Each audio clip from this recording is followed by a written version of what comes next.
So good morning, Captain. Here we Good go. morning. Good morning. Welcome. So last time I think we were in the first phase of your Singapore, Contract. first So contract. I see we used to get 6 months leave every 3 years those days. So I got 6 months leave, but I found that my family was in Singapore. They were schooling there. I couldn't afford to take 6 months leave, so I just took 1 month leave and came to India. Took my family to Delhi. Went to Taj Mahal to see the Taj Mahal. We went to Kashmir, came back, and after a month I went back to Singapore. So I started again back my working life in Singapore, and this about 3 months I worked like that. One fine day I had brought a big VLCC, 50,000 tonners, into the port. It was 6 o'clock in the evening. Called the office.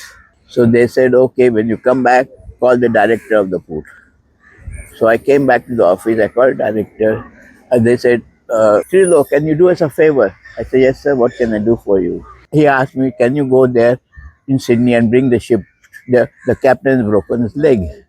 I said, when do I leave? In 2 hours' time, plane is leaving. Suddenly, after 11 years, I had to prepare. I came home. I told my wife, pack my bag, pack my. I'm going to the airport. She couldn't understand. She's running behind me. So that's how I went. Sydney. When I ran Sydney, I had to learn only the paperwork because my foundation was very good in one. Even after 11 years, I had not forgotten the ship.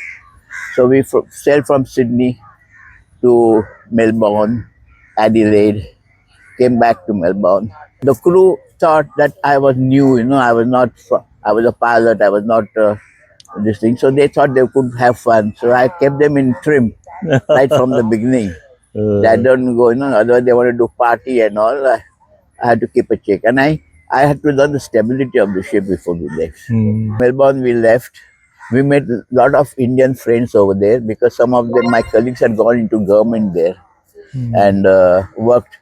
So they all came to know I was there, so they came to see me. It was after about 2 months, I was back in Singapore. And so when I landed, I dropped anchor in Singapore. The office came. They asked me, "We have a message for you." I said, "What is it? Can you do another trip?" So that was so I asked them. It was the holiday time. My mother-in-law also come from India, to be with her daughter. So I said, "Okay, can I take my family with me?" Yeah. He said, yes, you take your children and go. So going there, again we went to Melbourne and all. There was a lot of partying on board and all there. And we loaded that time 21 race horses Wow. belonging to the Malaysian kings. Oh. And each horses were $1 million each. Oh. Marine inspectors were some of my colleagues from Bombay pilots who had gone there and joined the marine service. They told me, well, you should put a barrier on top, at the opening and all. So I did it for them. On the day of sailing, when they came, I said, okay, we are done. You are all passed. You can carry on. So I said, the breeder was sitting with me. I said, look, please ask the breeder his opinion. He has told me, as soon as you get out of Melbourne, break those barriers. Otherwise, they are thoroughbreds, they will damage their nape. So that's what I'm going to do. So that's very bad about it. I say, sorry, we did that to you. And every day, my son and daughter were feeding the horses and all, as the ship was dancing. And there was a lot of partying there. A lot of friends came over. So it was a very nice trip. But on way back at midnight, 3 senior officers came running to my door and started banging. So I opened the door of my cabin at midnight, and he said, "Sir, our bosun is injured." I said, "What happened?" So he said the greaser from the engine room had come at midnight and he had hit him and he's bleeding all over. So I had to go. Fortunately for me, I had one doctor friend. So I told the doctor, come with me. I took the cook, who was a big man fellow. We went, and the ship was in storm that time. As we were going there, we went and sat where the lounge was in the crew this thing. There I saw that this man who had come from the engine room, he was sitting with a beer can. Those days beer cans had iron ring. It was not soft like today's. Aluminium. So he said, Leo, his name was Leon. Leon, what happened?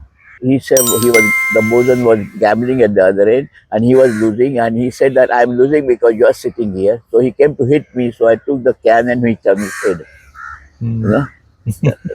So I told the doctor, take him to the hospital, examine him, let me know what is happening to him. And then the officer said, "What? We don't want to sail with a murderer."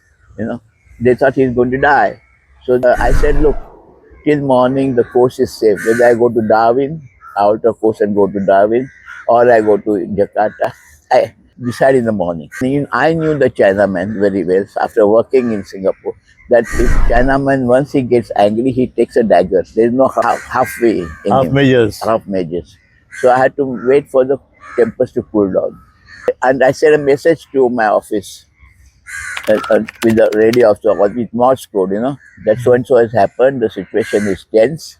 So they sent me a message. Singapore government sent me a message: do not alter course, do not go to Jakarta because of horses. The yellow fever regulation, they would shoot the horses if you do that. So do not. You keep coming. We have a helicopter with commandos standing by. We will send you if you need, but do not alter course. So at 8 o'clock in the morning, these three officers came. I said, let's have breakfast. So after breakfast, I said, look, the office is informed. I cannot go to Darwin. I cannot go to Jakarta because of yellow fever. She goes the way she has to go. So the chief officer said, I'm not going to keep the watch. I said, okay. I had taken that Leon to the pilot's cabin. I said, I will lock you up. There's a bathroom there. I will bring you breakfast, lunch, and dinner. Otherwise, somebody will kill you. I told this fellow, young fellow. He was only 20-year-old. The other fellow was 50-year-old. But 3 days to go to Singapore, do not come out. You see? So at 8 o'clock in the morning, I asked the doctor. Doctor said, bosun will survive. I've given him morphine. I will take care of him. Don't worry about it. So he's safe. He's not going to die. And then I wrote a letter in my own handwriting. I did not tell the person to type it. I didn't want anybody to know. The officers of the ships, the senior officers of the ships are normally good, except in times of crisis, they're highly emotional and irresponsible. I wrote this line. As soon as I went there, the ambulance came to take the patient. The police came to take the person who was hit. And I gave my report to the superintendent who had come. So next day, Sir Go Chok Tong, who was chairman of the company, Neptune Orient Line, came and he sat in my cabin. So he started looking. I said, it was about 9 o'clock. I said, would you like to have breakfast? He said, no, I want to ask you in a very cool manner. He was a tall, handsome man who became a second prime minister of Singapore afterwards. He said, how did you manage? I said, sir, with 40 Chinese and 1 Indian, what can I do? I had to play for time, for the tempers to cool down. He says, Captain, you have done enough for us. You go around Malaysian ports, hand over the horses, come back, we'll relieve you. And my family was on board, noticing my young children were on board. That is one of the reasons my son did not, looking at this tense moment, my son never went out to sea. He used to say, too dangerous. When they relieved me, I went back to Port of Singapore.